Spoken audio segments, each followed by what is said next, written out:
This course comprises a book entitled Persian Language Teaching.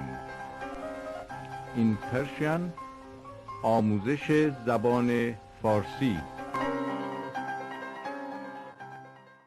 درس 19 فعل مجهول. دیده شدم. شناخته میشوی. کشته شده است. فرستاده شده بودیم.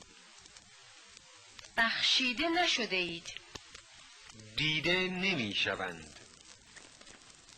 تمرین 95. بشنوید و تکرار کنید.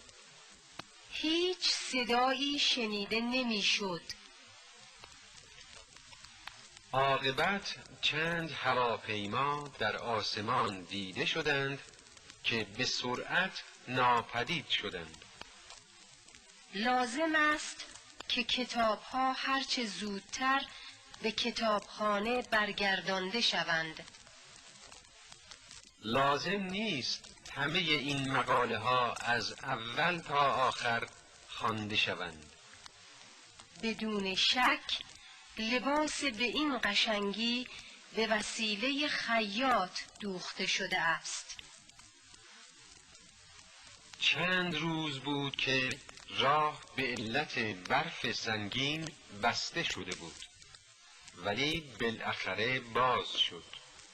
هر سال تعداد زیادی از مردم به دلیل تصادف رانندگی کشته می شوند.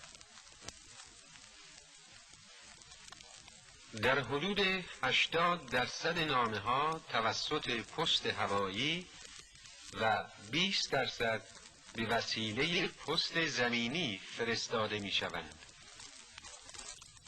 از من خواسته شده است که با شما همکاری کنم.